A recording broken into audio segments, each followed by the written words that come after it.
बिस्मिल्लाहिर्रहमानिर्रहीम। अस्सलाम वालेकुम नाज़रीन, आप यूट्यूब चैनल देख रहे हैं। मैं इमरान खान हूँ। अहम चीज़ें मैं आपके सामने रखता हूँ। इसमें करप्शन के कुछ मामला हैं जो अब खुल रहे हैं आहिस्ता आहिस्ता। पंजाब की 150 तहसीलों में जो है वो ठीक ठाक पैसा खर्चा गया, क्योंकि मरीम नवाज साहिबा ने कहा था जब ये नई नई इक़्तिदार में आई थी कि मैंने सुथरा पंजाब का एक मनसूबा लेकर आना है। और सुथरा पंजाब के तहत इन्होंने कहा जी कि हमने पूरे सूबे की तमाम तहसीलों को और शहरों को बिल्कुल साफ़ कर देना है। और इसके ऊपर जो है वो एक कैंपेन चलाई गई, बहुत सारा जो है वो तजावज़ात हटाने का काम किया गया जी, कचरा भी उठाएंगे, ये सारी चीज़ें हुई। तो पता चला ये काम बहुत बड़ा है। उसके बाद प्राइवेट कंपनियां बनाने का सिलसिला शुरू हुआ, और ये काम माजी में शहबाज शरीफ साहब भी बहुत करते थे। और इन्हीं प्राइवेट कंपनियों में या साफ़ पानी वाली या दीगर जो थी वो हम माजी में प्रोग्राम करते रहे। मैं भी, अरशद शरीफ साहब भी, और बहुत सारे और सहाफ़ी भी ये करते थे। तो हम बताते थे कि इन कंपनियों के अंदर कैसे मामला ख़राब किए जाते थे। बहरहाल अब ये हुआ कि पंजाब में लोगों ने कंपनियां बनाना शुरू कर दी प्राइवेट, और ये ज़्यादातर कहा जाता है कि फ्रंटमैन थे, और फिर नून लीग का इनके साथ बड़ा ज़बरदस्त लिंक था। अब ये सुथरा पंजाब के लिए जो कंपनियां बनी जिन्होंने पंजाब को साफ करना था, इनके पास अरबों रुपए के फंड चले गए। यानी हर माह जो है वो एक एक तहसील को 8 करोड़ 10 करोड़ मुबैना तौर पर, जो मेरा सोर्स है उसने कहा जी वो इतने फंड्स दिए जाते थे एक एक कंपनी को या एक एक तहसील के लिए। लेकिन किसी भी तहसील में कोई काम नहीं हुआ। 1 साल गुजर गया इस सारी सूरत हाल को, और अभी तक तमाम तहसीलों में कचरा बदस्तूर पड़ा हुआ है। ये पैसा कहां गया? तो इसमें जो बताया जा रहा है कि इस पैसे का लगभग 70-80% हिस्सा खा लिया गया। यानी अरबों रुपए का पाकिस्तान को या पाकिस्तानियों को चूना लग गया है, और ये चूना 100 अरब रुपए से ज्यादा का है। ये लगा पंजाब में। अब इसके बाद इन्होंने सफाई का एक टैक्स लगा दिया जी, 200 रुपया महीना से लेके 5,000 रुपया महीना तक ये अब टैक्स लेंगे सफाई के नाम के ऊपर आवाम से, ताकि पैसा पूरा किया जाए कुछ ना कुछ करके, खजाने से जो पैसा इन्होंने निकाला। तो ये एक बहुत बड़ा स्कैंडल है। अगर इसका एहतसाब किया जाए या इसका ऑडिट किया जाए कि जो पैसा सुथरा पंजाब के प्रोजेक्ट के अंदर डाला गया, ये कितना डाला गया, कैसे डाला गया, किस तरह गया, किन किन कंपनियों को मिला, उसके बदले में उन कंपनियों ने क्या काम किया, और वो काम देखा जाए, तो ये एक बड़ा स्कैंडल है जो आने वाले दिनों में पकड़ा जा सकता है अगर थोड़ी सी कोई तवज्जो दे। एस्टेब्लिशमेंट की नजर में मरीम नवाज के तमाम स्कैंडल जो हैं वो उनकी सर आंखों पे, और अभी वो किसी किस्म की कार्रवाई नहीं कर रहे, लेकिन आने वाले वक्त में ये कार्रवाइयां होंगी। नाजरीन, ये जो बंदा पकड़ा गया जिसका ताल्लुक ब्यूरोक्रेसी से है, और ये आरओ के तौर पे फ़राइज़ भी सरंजाम देता रहा सियालकोट में, इस पे बिलाखिर रेहाना डार साहिबा का स्टेटमेंट भी आ गया है। ये इकबाल संघेड़ा इसका नाम है, और इसने एक हाउसिंग सोसाइटी के एनओसी के मामले पे इसके ऊपर एफआईआर हुई है। यानी एक हाउसिंग सोसाइटी का जो मालिक है उसने ये एफआईआर करवाई है, और इसके अंदर जो अमाउंट बनती है लगभग वो 20 करोड़ के आसपास बनती है, 15 से 20 करोड़ के बीच की एक अमाउंट है। लेकिन अभी तक जो मुबैना तौर पे इतलात आ रही हैं, कुछ रिपोर्ट भी हो गई हैं, क्योंकि पाकिस्तानी रवायती मीडिया इसको एज सच कोई ज्यादा रिपोर्ट नहीं कर रहा। लेकिन ये आदमी कोई 80 करोड़ के करीब की प्रॉपर्टीज का अभी तक तो ये कह चुका है कि जी ये मेरी है। और ये सिर्फ सियालकोट की हदूद की मैं आपको बात बता रहा हूं। सियालकोट के बाहर इसके पास क्या है, इसके ऊपर से रिकवरीज इससे हो रही हैं, और पुलिस करप्शन का पैसा इससे जो है वो एंटी करप्शन रिकवर कर रही है। अब ये जो सोसाइटी का मालिक है वो कहता है जी कि मेरी हाउसिंग सोसाइटी के एनओसी मनसूख किए, मामलात को चलाने के लिए हाउसिंग सोसाइटी का मालिक होटल के कमरे बुक करवाता रहा, और इकबाल संघेड़ा नकद रकम, गाड़ियां, घड़ियां, इमारतों के किराए में हिस्सा लेता रहा। लंदन में खातून के नाम पैसे मंगवाए। एफआईआर का मतन एंटी करप्शन में मुकदमा शहरी जाहिद जावेद के बयान पर दर्ज किया गया। अब नाज़रीन, एक और चीज मैं आपको बताता हूं। ये सोसाइटी वाला मामला एक शहरी ने दरखास्त दी थी, इसकी जरा तस्हीह कर दें थोड़ी सी आप। ये जो ब्यूरोक्रेट पकड़ा गया है ना, ये अकेला नहीं है, इसके थ्रू पूरी एक चेन है जो इस वक्त एस्टेब्लिशमेंट को पता चल गई है। और आपको पता है एंटी करप्शन हो जाए, नायब हो जाए, एस्टेब्लिशमेंट कंट्रोल करती है उसे, तो उन्हें पता चल गया इसमें कौन कौन शामिल है, और बहुत सारे लोग नरगे में आ गए। इसमें कुछ ब्यूरोक्रेट्स भी हैं, कुछ पुलिस वाले भी हैं, और उनमें से कुछ ने जाके बयानात भी दे दिए कि ठीक है जी हमने पैसे लिए थे। अब ये पैसा अगर मिला जुला के देखें तो फिर तो ये अरबों रुपए बनते हैं, लेकिन इससे जो रिकवरी होनी है वो 15 से 20 करोड़ होनी है, तो बाकी पैसा कहां जाएगा? बाकी पैसे के बारे में कहा जाता है कि वो खाने पीने का बंदोबस्त कर लिया गया। तो ये एक स्कैंडल है। इसमें ख्वाजा आसिफ साहब परेशान है। मुख्तलिफ इतलात के मुताबिक लेकिन रेहाना डार साहबा खुश हैं, उनके साथ इसने ज्यादती की थी। रेहाना डार साहबा कहती हैं कि अल्लाह की लाठी बड़ी बेआवाज है। एडीसीआर ने सियालकोट के अवाम का रिजल्ट बदला था। मैं 60,000 से ज्यादा वोटों से जीती थी और पूरा सियालकोट नहीं बल्कि सारा पाकिस्तान भी जानता है कि ख्वाजा आसिफ को जिल्लत आमेज शिकस्त हुई। एडीसीआर ने अवाम के फैसले में खयानत की और बुरी तरह हारने वाले ख्वाजा आसिफ को जाली फार्म 47 बनाकर उसकी जीत का ऐलान किया। मैंने अल्लाह की अदालत में उस वक्त ही अपना मुकदमा पेश कर दिया था। अब एडीसीआर अल्लाह की पकड़ में है और ख्वाजा आसिफ भी अल्लाह की सजा से नहीं बचेगा। इन्होंने सियालकोट के अवाम के साथ फ्रॉड किया। एडीसीआर से बड़ा मुजरिम ख्वाजा आसिफ है, जिसने आज भी मेरी सीट पर धौंस, धांधली और फ्रॉड से कब्जा किया हुआ है।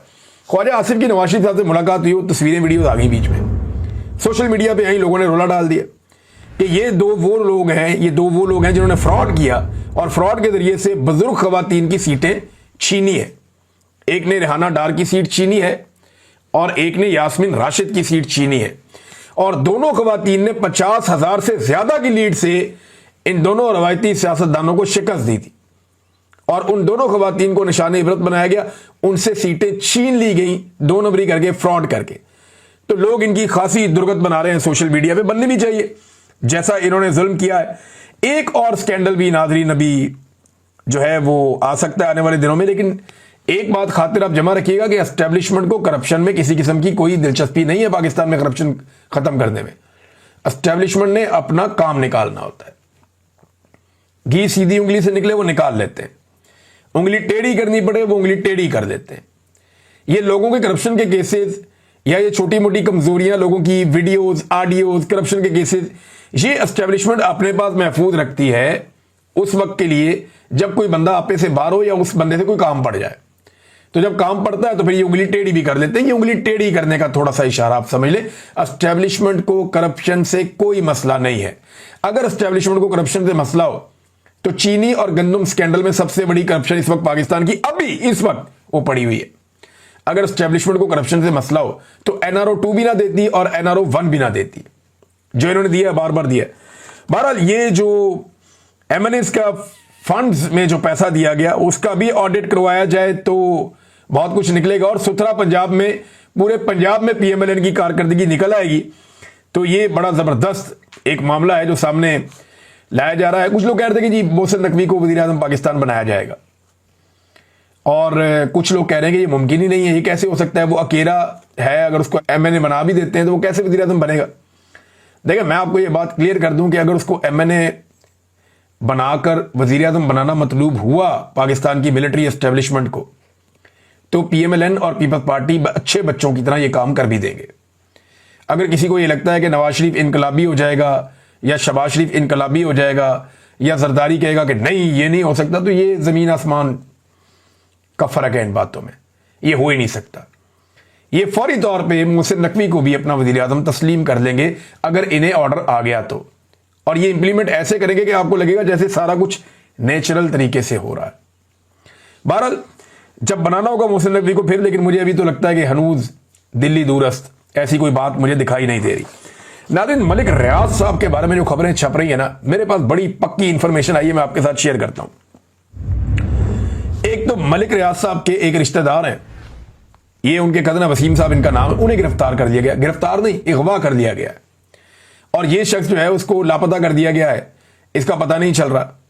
मलिक रियाज वालों ने बहुत कोशिश की होगी, हाथ पांव मारे होंगे, उनके भी बहुत ताल्लुकात हैं अंदर बाहर, उन्होंने हर तरफ कोशिश की होगी, लेकिन ये बंदा नहीं छोड़ रही एस्टेब्लिशमेंट और दबाव डाल रही है। और इस बंदे का अब कुछ लोगों ने मुझे बताया कि इस बंदे का मलिक से डायरेक्ट कोई उस तरह ताल्लुक है नहीं, लेकिन मुझे हुकूमती लोगों ने 1-2 बातें कंफर्म की हैं जो मेरे सोर्स हैं गवर्नमेंट में। वो ये कहते हैं कि मलिक रियाज से हमें कुछ और नहीं चाहिए और जो कन्वर्सेशन पाकिस्तान की एस्टेब्लिशमेंट की और हुकूमत की मलिक रियाज के साथ चल रही है उसके बारे में कुछ इंफॉर्मेशन मैं आपको देता हूं। मलिक रियाज से पाकिस्तान की टॉप लीडरशिप जो है, वजीर आजम लेवल से लेके जरदारी लेवल तक और बाकी जो इंपॉर्टेंट लोग हैं, उन्होंने बराह रास्त राब्ता किया। पाकिस्तान की एस्टेब्लिशमेंट का बराह रास्त राब्ता मलिक रियाज के साथ है। ये अगर किसी को लगता है राब्ता नहीं है तो ये गलत बात है। मलिक रियाज के साथ इन सब का राब्ता है। मलिक रियाज को ये ऑफर दी जा रही है और बार बार दी जा रही है, और मैं आपको जो ऑफर के अल्फाज है वो अब बताने वाला हूं कि उसे कहा गया कि मलिक साहब ताड़ी चांदी हो जाएगी ਤੁਸੀਂ सिर्फ इमरान खान के खिलाफ गवाही ਦਿਓ आके कि इन्हें ਤੁਹਾਡੇ ਕੋਲੋਂ फायदा चुके है। तो इस पे मलिक रियाज ने इनकार कर दिया। अब चांदी हो जाएगा मतलब यह है कि ये करप्शन वरप्शन से तो एस्टेब्लिशमेंट को कोई फर्क नहीं पड़ता। ऐसी कोई बात नहीं है कि मलिक ने कोई करप्शन कर दी जिसकी वजह से ये सारी दुनिया यहां पे करते ही ऐसे काम है, अजीबोगरीब तो काम हो रहे हैं पाकिस्तान में। तो ये करप्शन वरप्शन का मामला नहीं है, मामला है इमरान खान के खिलाफ गवाही का, और मलिक रियाज ने उससे इनकार कर दिया। और मुझे एक बंदे ने बताया कि मलिक रियाज ने हल्फन कहा है पाकिस्तान की हुकूमत को और एस्टेब्लिशमेंट को कि मैं आपको हल्फन कहता हूं कि इमरान खान ने मेरे से कोई फायदा नहीं लिया और ना वो कोई जाती फायदा मेरे से लेना चाहता था और ना मेरी और उसकी ऐसी कोई डील थी। ये मलिक रियाज ने बाकायदा गवर्नमेंट को और एस्टेब्लिशमेंट को बताया और उसको जवाब ये दिया गया कि हमें पता है इस बात का, लेकिन हमें गवाही चाहिए। अगर गवाही दो, आपको निकालना हमारा काम है मलिक साहब, और आपकी चांदी हो जाएगी पाकिस्तान में, सारी चीजें आपकी नॉर्मलाइज हो जाएंगी, बेफिक्र होकर पाकिस्तान में भी काम करो, बाहर भी काम करो, कोई नहीं छेड़ेगा। लेकिन मलिक रियाज ने कहा जी मैंने ये नहीं करना। मुझे ऐसा लगता है कि मलिक रियाज ने सारी जिंदगी पैसा कमाया और पैसे को एंजॉय किया, और अब मलिक रियाज को हादसाती तौर पर जब इस सूरत का सामना करना पड़ा तो उसने जब इनकार किया तो पाकिस्तानियों ने उनको इज्जत भी बहुत दे दी, और जब पाकिस्तानियों ने मलिक रियाज को इज्जत दे दी तो अब लगता है कि मलिक रियाज साहब को वो भी पसंद आ गई, और अब वो नहीं चाहते कि जनाब वो इमरान खान के खिलाफ झूठी गवाही देकर अपना नाम जो है वो ऐसे लोगों में लिखवा ले जो कंप्रोमाइज्ड हैं, कमजोर हैं और कौम उनसे नफरत करती है। बहरहाल फिलहाल तक की सूरत हाल ये मैं आपको ये बता देता हूं। लेकिन ये जो ऑफर की गई मलिक रियाज को, ये बिल्कुल ऐसे ही बात हुई है जैसे मैंने आपको बताई है, और ये ऐसा नहीं है कि निचले लेवल पे की गई है, एस्टेब्लिशमेंट का भी टॉप का लेवल और हुकूमत का भी टॉप का लेवल, ये नीचे वाले कोई नहीं, इन्होंने ऑफर की है। और मेरी इतला के मुताबिक अभी तक मलिक रियाज ने हामी नहीं भरी। और एक और चीज, जो यूएई की हुकूमत है वहां पे भी राब्ता किया पाकिस्तान की एस्टेब्लिशमेंट ने कि किसी तरह से मलिक रियाज को काबू किया जाए, लेकिन वहां की गवर्नमेंट ने भी पाकिस्तान की हुकूमत को घास नहीं डाली। यानी इन्होंने कोशिश की कि मलिक रियाज को किसी तरह से वहां पे दबाव डालें, उनसे बात करें, कोई रिक्वेस्ट करें, मलिक रियाज हमारे हवाले हो जाए, लेकिन उन्होंने इस मामले में मलिक रियाज के मामले में घास नहीं डाली। तो ये मामला भी यहां पे रोक देते हैं, और खबरें आएंगी मैं आपके साथ शेयर करूंगा। एक और चीज है नाजरीन, ये हुकूमती सहाफी बेचारे बावले हुए पड़े, रोजाना लिख देते हैं, बोल देते हैं कि इमरान खान खत्म शुद्ध, इमरान खान की सियासत खत्म हो गई, पीटीआई खत्म हो गई, लेकिन फिर रोजाना उसी पीटीआई के बारे में प्रोग्राम भी करते हैं, उसी के बारे में खबरें भी करते हैं, सारा दिन उसी पार्टी को, उसी लीडर को डिस्कस करते हैं, और शाम को एक ट्वीट करके सो जाते हैं कि इमरान खान खत्म हो गया। तो मेरा ना वैसे एक मशवरा पाकिस्तान तहरीक इंसाफ को, वो इन्हीं सहाफियों के जब प्रोग्राम में जाएं तो जब भी ये सहाफी कोई पॉलिटिकल सवाल पूछें तो इनको चाहिए मौसम पे बात करें, एंटरटेनमेंट पे बात करें, फैशन पे बात करें, म्यूजिक पे बात करें, सियासत पे बात ही ना करें। जब ये एंकर सवाल करे तो इनको जवाब दें कि यार वो तो खत्म हो गया, आपने खुद लिखा था खत्म शुद्ध, तो जो खत्म शुद्ध हो गया तो उस पर अब सवाल क्या करते हैं, छोड़े दफा करें, आए म्यूजिक पे बात करते हैं। इनको जरा आईना दिखाना चाहिए। एक पॉलिटिकल पार्टी को आप ये कैसे कह सकते हैं कि खत्म शुद्ध? यानी इतने बुरे हालात हैं पीएमएलएन के, बेड़ा गर्क हो गया उनका आवाम के अंदर, आज तक हमने किसी ने नहीं कहा कि खत्म शुद्ध। हाँ, ये कि उन्होंने अपनी सियासत तबाह कर दी, बर्बाद कर दी। और मैं बार बार ये कहता हूं कि नवाज शरीफ के पास चांस एक ही है कि वो अवामी मैंडेट वापस करें। एक ही चांस है कि वो कौम से माफी मांगे, वो कहे जी ठीक है अवामी मैंडेट है, मैं अपने वापस अपने मौके पे जाता हूं और मैं वही बात करूंगा जो हक वाली बात है, आओ बैठो बैठ के एस्टेब्लिशमेंट को सियासत से बाहर निकालते हैं, फिर तो मियां साहब की बात बन जाएगी। नाज़रीन, यहां पे शेर अफजल बरवत ने एक स्टेटमेंट दिया अलीमा खान के बारे में, अलीमा खान साहबा ने एक स्टेटमेंट दिया शेर अफजल बरवत के बारे में, और ये जो स्टेटमेंट है ये बढ़ते जा रहे हैं, एक दूसरे के खिलाफ स्टेटमेंट्स आ रहे हैं, शेर अफजल का अलीमा खान के बारे में, अलीमा खान का शेर अफजल के बारे में। लेकिन इसमें एक स्टेटमेंट आ गया बीच में अदील हबीब साहब का। अदील हबीब साहब जो हैं वो जर्नलिस्ट हैं और सियासत.pk को ओन करते हैं। ये पाकिस्तान से बाहर मौजूद हैं और अमेरिका में या कनाडा में है गलबन आजकल। और इन्होंने एक बात बताई शेर अफजल बरवत के बारे में, मैं हैरान हो गया सुन के। यानी इन्होंने कहा कि पिछले दिनों अमेरिका में आया हुआ था, क्योंकि अलीमा खान साहबा का एक ट्वीट है वो फौजिया सिद्दीकी साहबा ने किया, जिसमें अलीमा खान साहबा का जो स्टेटमेंट है वो ये कह रही हैं कि शेर अफजल बरवत जैसे बेशरम लोगों को टीवी पर भेजकर कहा जाता है कि इमरान खान की फैमिली को अटैक करो, झूठे इल्जामात लगा दो। ये जनाब अलीमा खान, शेर अफजल बरवत साहब ये कहते हैं कि अलीमा खान एस्टेब्लिशमेंट की बंदी है, और एस्टेब्लिशमेंट ने उन्हें लॉन्च किया हुआ और वो एस्टेब्लिशमेंट से फायदे उठा रही है। हालांकि अगर एस्टेब्लिशमेंट, फिर इसका मतलब है एस्टेब्लिशमेंट तो एंटी आसिम मुनीर है, क्योंकि अलीमा खान तो ये वाहिद वो खातून है जो बाहर आकर आसिम मुनीर का नाम लेती हैं और पैगाम इमरान खान का पहुंचाती हैं खुलकर। तो ये कैसी एस्टेब्लिशमेंट से डील है कि उनके आर्मी चीफ का ही नाम लेती हैं बार बार। बहरहाल ये मरवत साहब की अपनी अंडरस्टैंडिंग है, लेकिन ये अदील हबीब साहब ने बड़ी खौफनाक बात की है। और क्योंकि उन्होंने ये बात ऐसे मुल्क में बैठ के की है जहां पे शेर अफजल मरवत साहब चाहें तो जाके चैलेंज कर सकते हैं अदालत में कि ये मेरे खाते में बात क्यों डाली गई है। लेकिन अदील हबीब साहब क्योंकि जर्नलिस्ट हैं, उनको इस बात का आइडिया है कि जो उन्होंने बात की उसकी गवाहियां उनके पास मौजूद होंगी, और गवाहियां मौजूद होने की वजह से उन्होंने उस सरजमीन पर बैठ के ये बात कर दी है। उन्हें पूरा यकीन है कि शेर अफजल मरवत उन्हें अदालत में चैलेंज नहीं करेंगे, वरना इस तरह के मामले में अदालत में चैलेंज किया जाए तो मुसीबत बन सकती है। लेकिन उन्होंने कहा क्या, वो बताते हैं जी कि पिछले दिनों अमेरिका में आया हुआ था और ऐसी मुगल्लज़ात फैला रहा था कि बयान करना भी मुमकिन नहीं है। कहता है कि इमरान खान की नज़र बुशरा बीबी की बेटी पर थी। ये बड़ी नीच बात है अगर किसी ने भी की है तो। बुनियादी तौर पर बैरून मुल्क पाकिस्तानियों में इमरान खान के खिलाफ जहन साजी की कोशिश कर रहा है। ये जनाब अदील हबीब साहब ने की है, मैं बात दोहराना भी नहीं चाहता, बड़ी मायूब बात है। लेकिन अगर ये बात गलत है तो शेर अफजल मरवत साहब जाके वहां अदालत से रुजू कर सकते हैं जहां पे अदील हबीब साहब मौजूद हैं। और अदील हबीब साहब ने अगर वहां गवाह पेश कर दिए जिनके सामने शेर अफजल मरवत साहब ने ये बात की तो वो एक नई मुसीबत बन जाएगी। बहरहाल एक और खबर है, उस पर चलते हैं नादरीन। ये भी एक बड़ी इंपॉर्टेंट खबर है नादरीन। खबर यह है कि बाजोड़ से एक जरगा बना था जो तालिबान के साथ, टीटीपी के साथ मुज़ाकरात कर रहा था, बातचीत कर रहा था। अभी तक ये किसी नतीजे पर नहीं पहुंचे, लेकिन ये अमन लाने के लिए इन्होंने बातचीत जारी रखी हुई है और 7वां राउंड इनका मुकम्मल हो गया। ये इतनी मेहनत कर रहे हैं, इनमें बहुत सारे बुजुर्ग लोग भी मौजूद हैं, उलमा इकराम भी मौजूद हैं, इलाके की बासर कुछ शख्सियात हैं कहा जाता है, वो लोग भी हैं। और ये कोशिश कर रहे हैं कि किसी तरह तालिबान के साथ इनके मामला तय पा जाएं और ये खित्ता अमन का गहवारा बन जाए। बाजोड़ के लोगों ने बहुत तकलीफ बर्दाश्त की है और वो एक बड़े मिलिट्री ऑपरेशन के मुतहम्मिल नहीं हो सकते, क्योंकि उससे बड़े पैमाने पर नकल मकानी होती है, लोगों का बहुत नुकसान हो जाता है और दहशतगर्दी खत्म भी नहीं होती। अब उसमें यह कहा जा रहा है कि अफगानिस्तान हुकूमत से भी दरखास्त कर रहे हैं कि अपना किरदार अदा करे और इस मसले को हल करवाए।